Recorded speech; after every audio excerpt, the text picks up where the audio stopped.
نام خدا. درود به همه دانش آموزای کشور ایران، خصوصا دانش آموزان پایه 8، دخترها و پسرهای عزیز و تلاشگر و کوشا. امیدوارم که خوب و خوش و سالم و تندرست در کنار خانواده هاتون زندگی رو به سر کنید. عزیزای دلم، دانش آموزای گرامی، در جلسه اول و قبل از هر چیز بهتون خوش آمد میگم. ورودتون رو به پایه 8، ورودتون رو به سال جدید تحصیلی و امیدوارم که در انتهای امسال با تلاش و زحمتی که میکشید موفق بشید، نمرات خوب بگیرید و خودتون و خانواده هاتون رو خوشحال بکنید. دوستای گلم، من اباباف هستم، دبیر و آموزگار ریاضی. امسال در کنارتون هستم. سعی میکنیم که ریاضی بخونیم، کار کنیم، جاهایی که نیاز به توضیحات بیشتری داره، یه مقدار مشکل هست و آسون بکنیم. چون که ریاضی بچه‌ها یه درسی هست که خب یه سختی های خاص خودش رو داره و متاسفانه یه مقدار بچه‌ها توی این درس اذیت هستن. بنابراین نیاز هست که مطالب رو یه مقدار آسونتر توضیح بدیم که شما هم یاد بگیرید و من مطمئنم که اگر مطالب رو خوب یاد گرفتید و به شرط اینکه خودتونم بعدش حسابی تمرین کنید، شرط میبندم و مطمئنم که بهترین نتایج رو کسب خواهید کرد. خب بعد از این توضیح که یکم هم طولانی شد، اصلا بریم ببینیم کتاب ریاضی سال 8 از ما چی میخواد و میخواد در مورد چه مطالبی صحبت بکنه. بسیار خوب، من میرم انتهای ویدیو برمیگردم. فعلا خداحافظ. خب عزیزای دلم، فصل اول شما عنوانش هست عددهای صحیح و گویا. در سال 6 عددهای صحیح رو بهتون معرفی کردیم که چی هستن. در سال 7 علاوه بر معرفی عددهای صحیح، جمع و تفریقشون رو خوندیم، بعد ضرب و تقسیمشون رو هم خوندیم. بنابراین با اعداد صحیح آشنا هستیم، ولی امسال علاوه بر عددهای صحیح با اعداد دیگری به نام اعداد گویا هم آشنا خواهیم شد که اونها هم خب بخش جدایی از اعداد رو به خودشون اختصاص میدن. در ابتدای این فصل باز هم یک یادآوری و مرور از عددهای صحیح خواهیم داشت. بسیار خوب، بریم برای اولین بحث کتاب امسال. گفتم یادآوری عددهای صحیح هست. فعالیت: با انجام دادن تمرین‌های زیر آنچه را در سال گذشته درباره عددهای صحیح یاد گرفتید مرور کنید. اصلا بذارید من یه مروری روی عددهای صحیح داشته باشم ببینیم چی هستن. بله، بچه‌ها خوب یادشونه عددهای صحیح شامل 0، عددهای مثبت و عددهای منفی بودن. پس یه یادآوری بکنیم. 0 به سمت راست که حرکت میکردیم اعداد مثبت میشدن، مثبت 1، مثبت 2، مثبت 3 و الی آخر.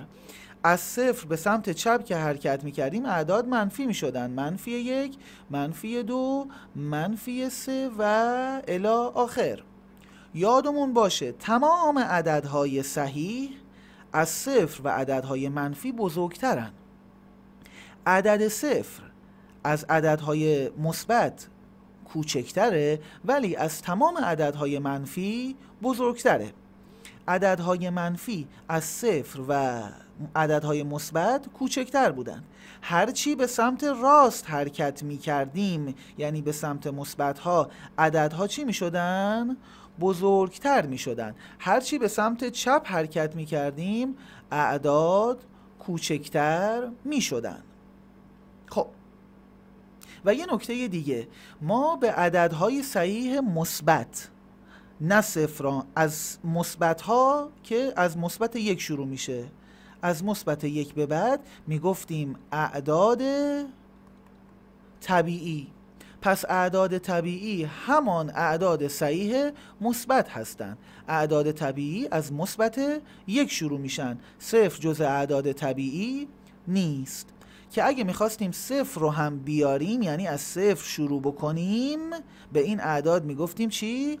آفرین، اعداد حسابی. اعداد منفی نه جزء اعداد حسابی هستن نه اعداد طبیعی. اعداد حسابی از صفر شروع میشن، اعداد طبیعی از مثبت 1. خب یه مروری کردیم روی اعداد صحیح. سوال 1. برای هر حرکت روی محور یک عدد بنویسید. بچه ها محور اعداد رو به ما داده و اینجا هم اعداد رو مشاهده می کنید. اینجا صفر هست که اگه یادتون باشه صفر رو چی می گرفتیم؟ بله، مبدأ می گرفتیم. به سمت راست که حرکت می کردیم اعداد مثبت می شدن، به سمت چپ صفر که حرکت می کردیم اعداد منفی می شدن. بنابراین من اعداد رو اول علامت گذاری بکنم. 1 یا همون مثبت 1، 2 یا همون مثبت 2. چرا دارم اینجوری میگم 2 یا مثبت 2؟ اگه یادتون باشه میتونستیم مثبت رو برای اعداد مثبت نذاریم، به جای مثبت 1 بگیم 1 یا به جای مثبت 2 بگیم 2. حالا من مثبتشون رو میذارم، مثبت 2، مثبت 3، مثبت 4.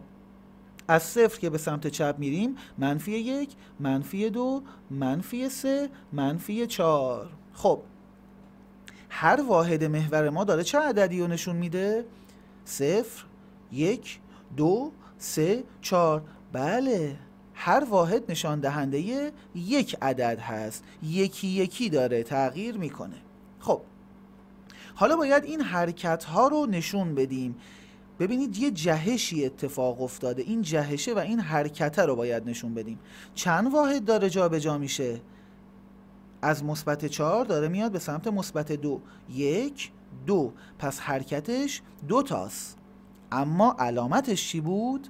یادآوری از سال گذشته. اگر به سمت منفی ها حرکت بکنیم، به سمت چپ حرکت بکنیم، علامت حرکت ما منفی خواهد بود. دقت کنید بچه ها، توی مثبت ها هستیم ولی چون داریم به سمت چپ حرکت میکنیم حرکتمون منفیه. خب برای حرکت بعدی از اینجا شروع میشه 1، 2، 3. پس 3 هست ولی چون داره میره به سمت چپ پس منفیه.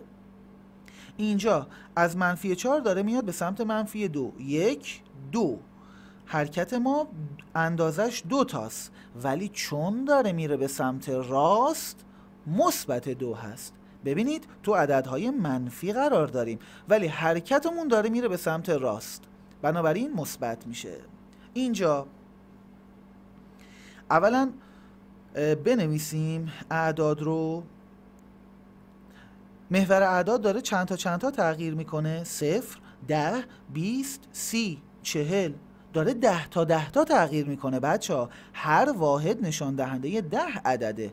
0، منفی 10، منفی 20، بنابراین منفی 30، منفی 40. پس من اینجوری علامت گذاری میکنم و اعداد رو مینویسم 10 تا. خب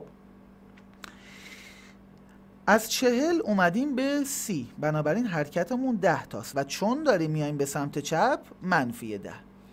اینجا از 20 شروع شده دوباره برگشته روی 20، در واقع هیچ تغییری نکرده. حرکت ما برابر 0 بچه ها، هیچ جابجایی اتفاق نیفتاده.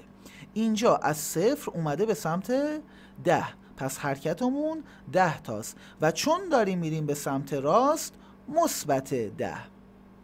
و آخری 1، 2، 3 تاست ولی بچه ها هر واحد نشان دهنده 10 تاست، یعنی 3 ضرب در 10 که میشه 30. بله، از منفی 10 اومدیم به سمت منفی 40، 30 تاست و چون داریم میای به سمت چپ پس منفی 30 هست.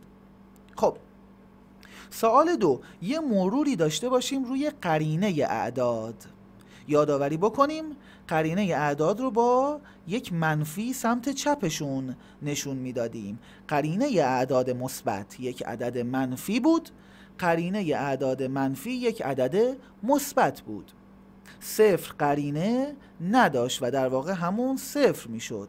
و یه نکته دیگه قرینه هر عدد، یعنی اگه بخوای 2 بار قرینش کنی، برابر همان عدد خواهد بود. خب اینجا به ما یک سری عدد صحیح میده، میگه قرینش رو بنویس، یا اینکه قرینش رو داده گفته که عدده رو بنویس، خود عدد صحیح. خب عدد ما 6 بوده، وقتی که علامت نداره در واقع مثبت 6 دیگه بچه‌ها. آفرین، قرینش چی میشه؟ یه عدد منفی، منفی 6. منفی 4 قرینش یه عدد مثبت، مثبت 4، علامت عوض میشه. خب منفی 7 قرینش چی میشه؟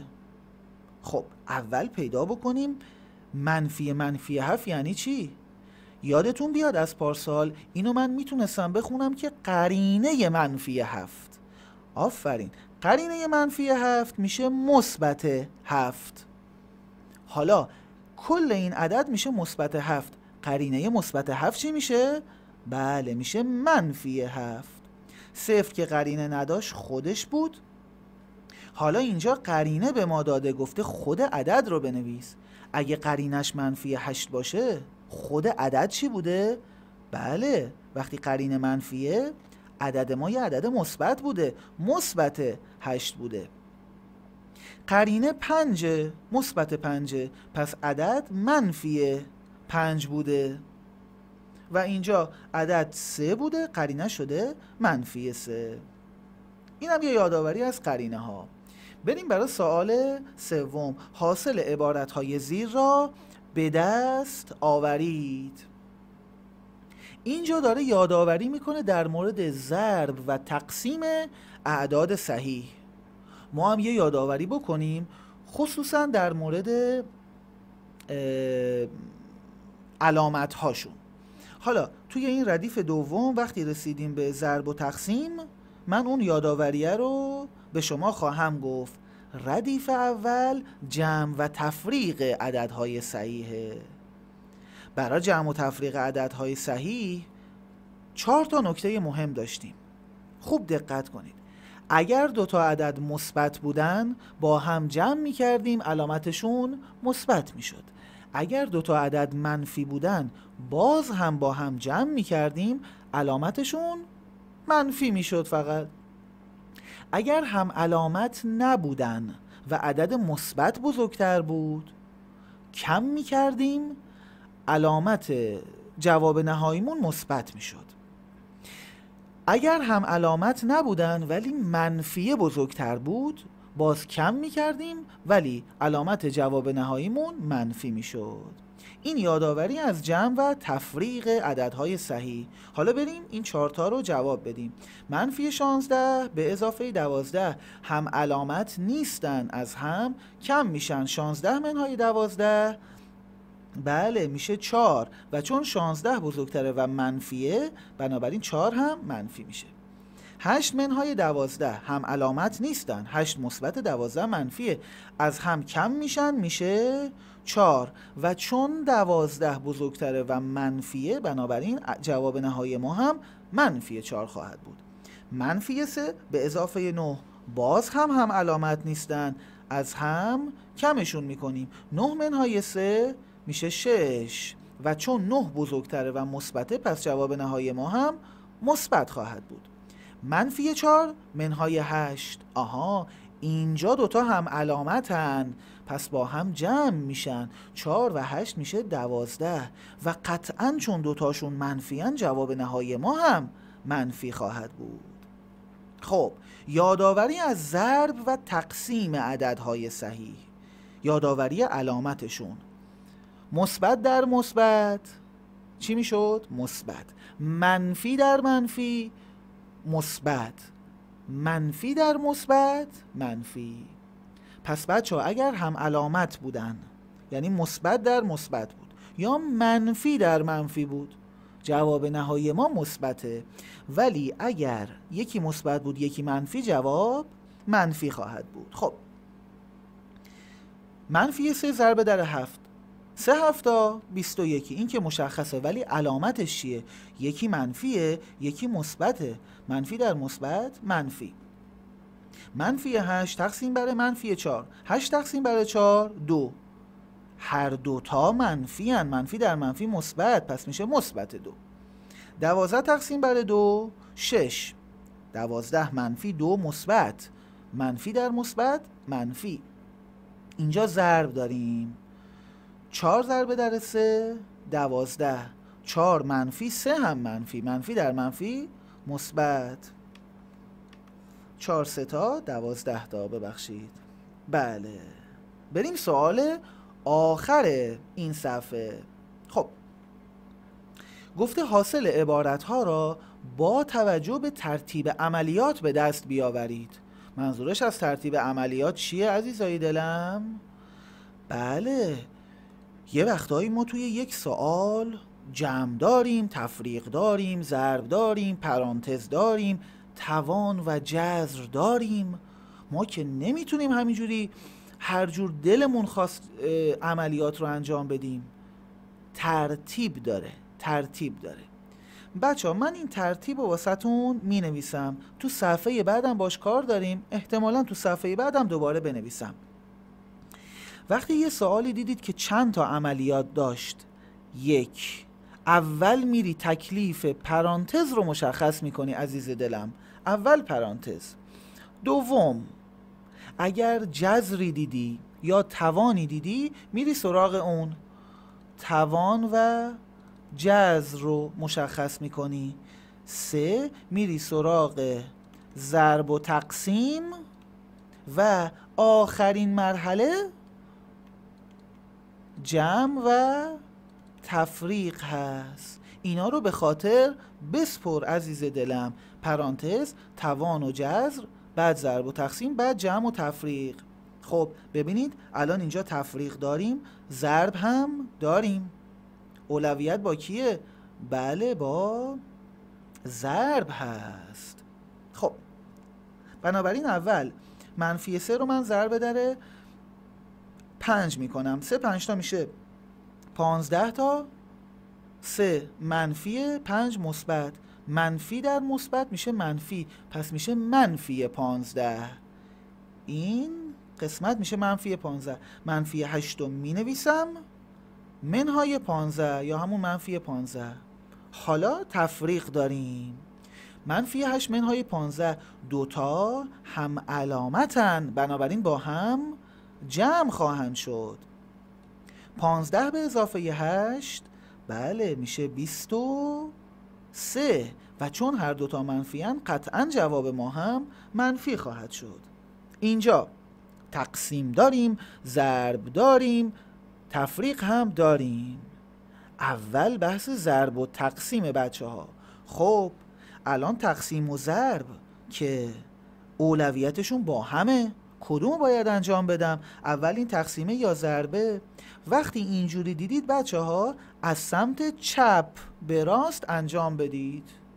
الان میگیم منفی 16 تقسیم بر 2. 16 تقسیم بر 2 که میشه 8. 2 8 تا میشه 16 تا.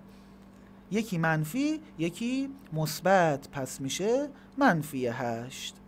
الان شد منفی 8 ضرب در، حالا 3 رو می نویسم، ضرب در 3 منهای 4 مساویست با، حالا یه ضرب داریم یه تفریق، باز اولویت با ضربه. منفی 8 ضرب در 3 3 8 تا میشه 24 تا، چون هم علامت نیستن منفی 24. حالا منفی 24 منهای 4 دوتا هم علامتن، بنابراین با هم جمعشون میکنیم میشه 28 و چون دوتا منفی هن قطعا جواب ما منفی میشه، پس میشه منفی 28. اینجا پرانتز داریم بچه ها، ضرب هم داریم. اول برید سراغ پرانتز.